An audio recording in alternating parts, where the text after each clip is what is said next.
95, 96, 97, 98, 99, 100 чекори. Се осеќаш као витез. Сте виделе педери у владата? А у владата нема педери. Сите се геови. Пардон, се извинувам. Сите се витези на дркалезната маса.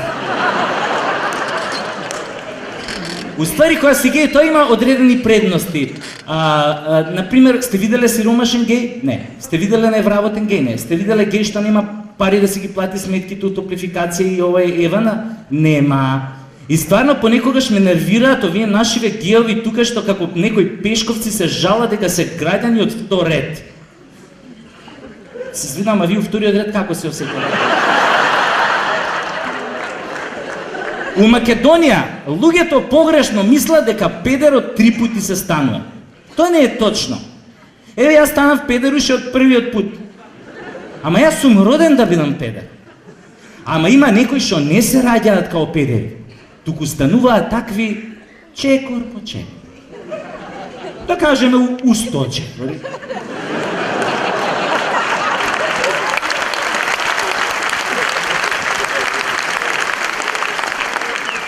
Кога ќе станеш геј у толку чекори, тогаш куршум не те дупи, сабја не те сече. Ама затоа, ЕУ те дупи, НАТО те дупи, а ДУИ те сече.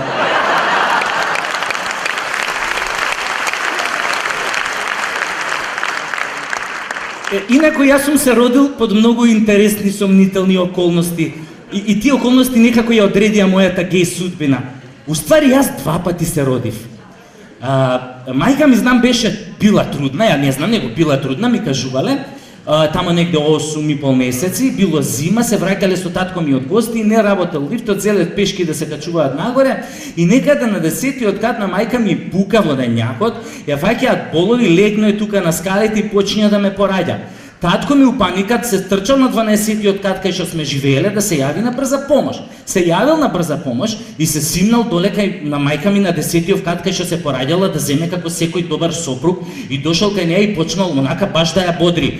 Диши, пичка ти матерна! Диши на мајка ти у пичката! Диши ко ти... И овака така, пошто ја бодрил сопругот, шлах се напнала, ме катапултирала, татко ми ме фатил у јаце. И ко ме видел таков целиот мусав и крвав, се исплашил многу, а брзата помош ја немало, го фатило паника да не настинам.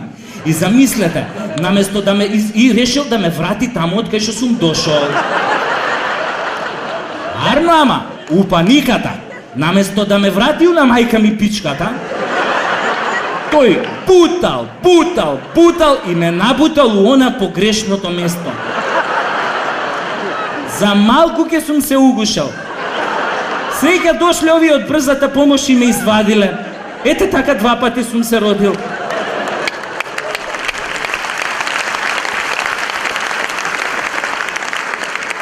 И бидејќи сум се родил како здраво дете, докториве рекле, добро, носете си го детево дома и ме донеле одма дома на 12-тиот кат, мајка ми ме легнала, сите заспале, мајка ми уште била будна. И некаде околу 12 часот дошле 3 наречници да ме даруваат, да ми ја проречат иднината. Ама дали бидејќи сум излегол вториот пат сум се родил од тоа погрешното место, наречниците не биле жени, туку мажи, депилирани во танга.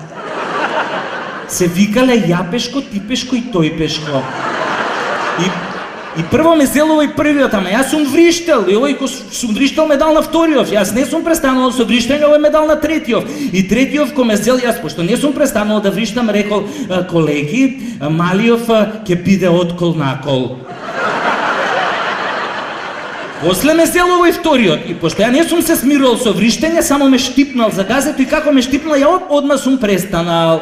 И тогаш овој вториот рекол, колеги, малиов што ќе биде откол накол ќе биде, ама ќе биде и чути си, трај си за газа да те штипна, дај си. На крај ме земал пак овој првиот, како ме земал, јас сум го земал средниот прст, сум си го путнал уста и сум го цицнал и сум заспал. И тогаш овој првиот рекол, колеги, малиов ќе биде и мижи путај.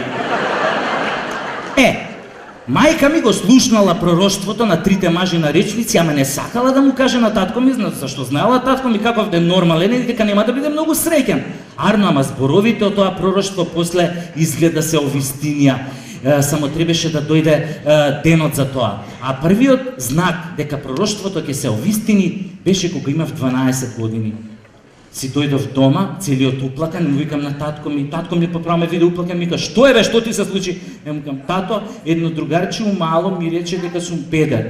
Што збориш бе, вика татко ми, ти рече дека си педер и што направи ти бе, го удри со бокс? А ја му викам, го удрив тато со лепезата на мама. Леле, татко ми, која збесна тука, се шеташ со лепезата на мајка ти по град, па ти дали си нормален, па што не се шеташ со нож и пиштол, кој што се шета секој нормално дете у држава, ми се шета со лепези, после плачеш кога ќе ти речат педер еден манастирски. И татко ми од тогаш онака малце почна со страв да ме гледа. И за да не застранам јас, за да не станам обратен, што направи? Реши да ме запише на некој машки спорт. Да тренирам за да станам пичкин душман и наместо педер. Ама он не знаеше дека најмашките спортови у државата се најпедерски. Еве, например, ме запиша прво на кошарка, а у кошарка педерисувањето луѓе ви апла. Сте виделе она наш плеймейкер која води топка? Наместо диде ко вие другиве светски играчи директно да ја закуца на кош, он цело време све нешто се трти. Али најинтересен у тој тандем е овој противничкиот играч што го чува. Ги кренал рацете вака, ги раширил нозете и цело време вака му го подпикнуе. Опна чичо лешничиња и ревчиња! Опна чичо лешничиња и ревчиња!